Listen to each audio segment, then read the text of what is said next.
read through all at one time. In addition to his personal story, Mark clearly shows that terrorism is an inherent part of true Islam. And in the process, he clearly proves that Islam is anything but a religion of peace.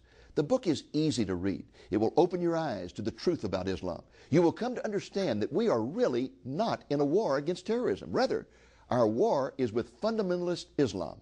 Terror is the method of our enemy. Terror is not the enemy.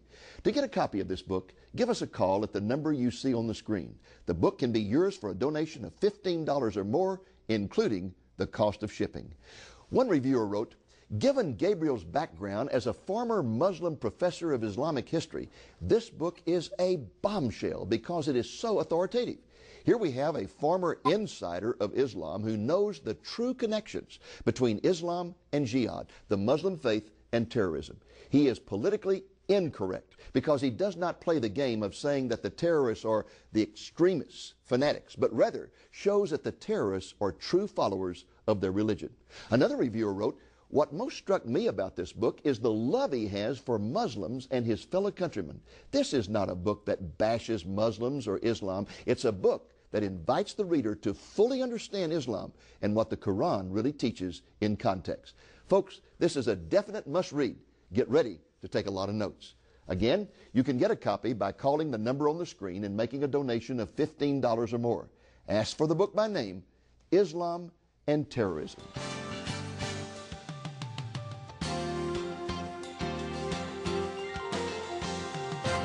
Now, you were telling us that you were arrested by the secret police of the Egyptian government for simply questioning some of the principles of Islam. What happened to you after that arrest? They put me in the little cell in the headquarters of Egyptian Secret Service in the middle or the center of Cairo. They put me for 3 days with no food, with no water, and in the 4th day they start to interrogate me. They took me to one of the offices, maybe it's in the 6th or the 7th floors, and interrogating me during a day. And that 4th day they start giving me food and water, and because they want to stimulate me and just want to get information as they can. And they find out during the day they cannot just get what they're looking for. And they start interrogating me during the evening time. So the evening time, it was the time of torture. With cigarette, they burned me with cigarette in different places in my body. And you can see here in my hand. They beat me. They put me in cold water. They put me in a little in a tank full, you see, filled with water, and they put hungry rats inside that tank, and they put me inside the tank. So you had rats for crawling whole over night, you? All night? Whole night, and the rats just swimming over the water, you see, around my head. And did the rats bite you? No, no, at all. This is like Daniel in the lion's den. And the next day they took me out, and I was just surprised that I'm still alive. But I don't know what is the next. So, and after that they put me in a little cell with a vicious, hungry dog. And when they put me in a room and they closed the door, and I sit in the middle of the room, and I was thinking that I'm going to be beaten by the dog. Dog, it will eat me. It will. So, but I was surprised when I found the dog. He just came and sitting in my right hand side. In fact, he licked you on the ear, didn't he? And he licked me in my ears. And they must have thought that you were Satan or something to have such power. They said that. They said that this is a human being or something else. They wasn't really. They believe that there is some spirit or some. So at that point, didn't they decide to just turn you over to some guys in a cell and tell them that you had renounced Islam and let them kill you?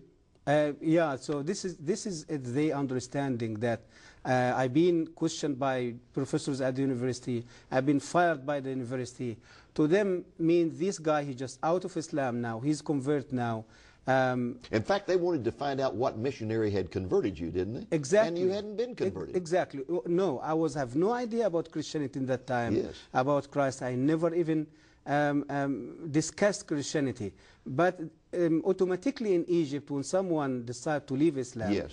they will accuse him automatically that he became under pressure from church or some Christian and he converted to Well, Christianity. how in the world did you get out of that situation without losing your life? I was crying before the God who was created me in that time. I wasn't know who is. Yes. After 15 days, my uncle, he was working as the vice president of Egyptian parliament.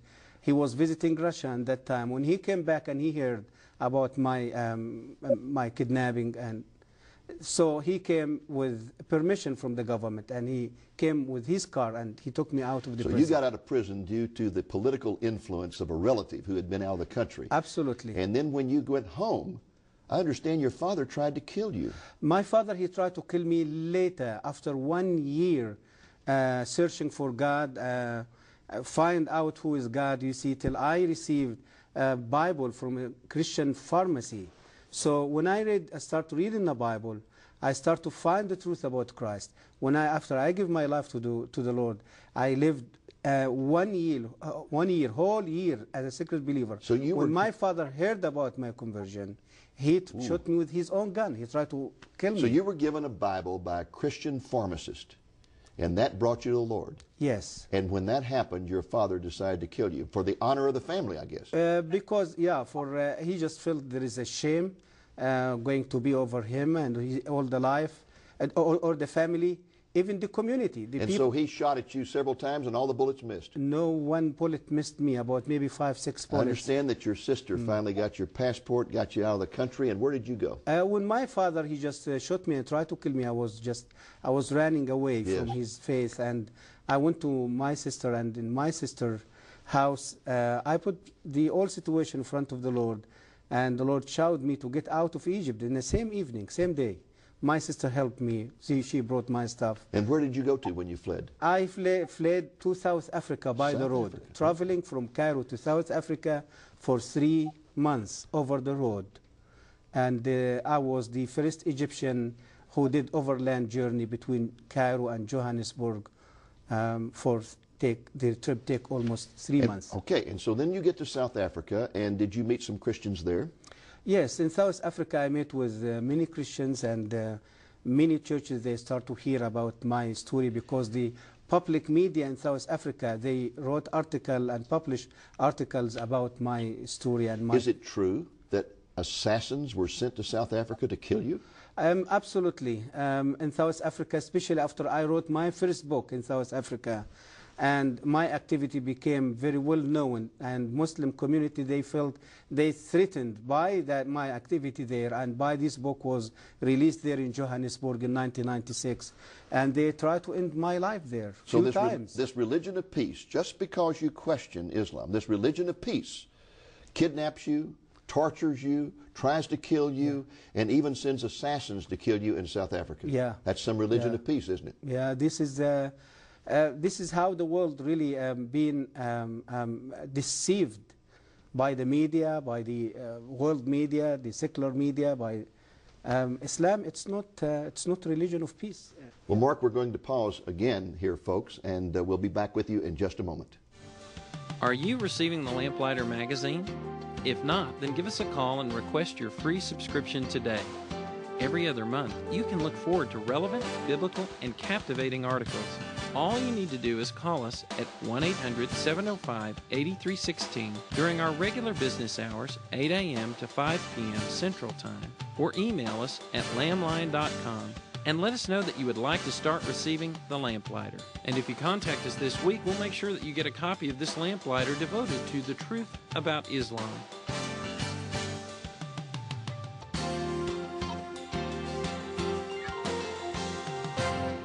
Okay, folks, let's just take a moment to summarize. Mark was a professor of Islamic history at Al-Azhar University in Cairo, and he was also serving as a Muslim imam, the equivalent of a pastor of a mosque, when he would openly question some things about Islam.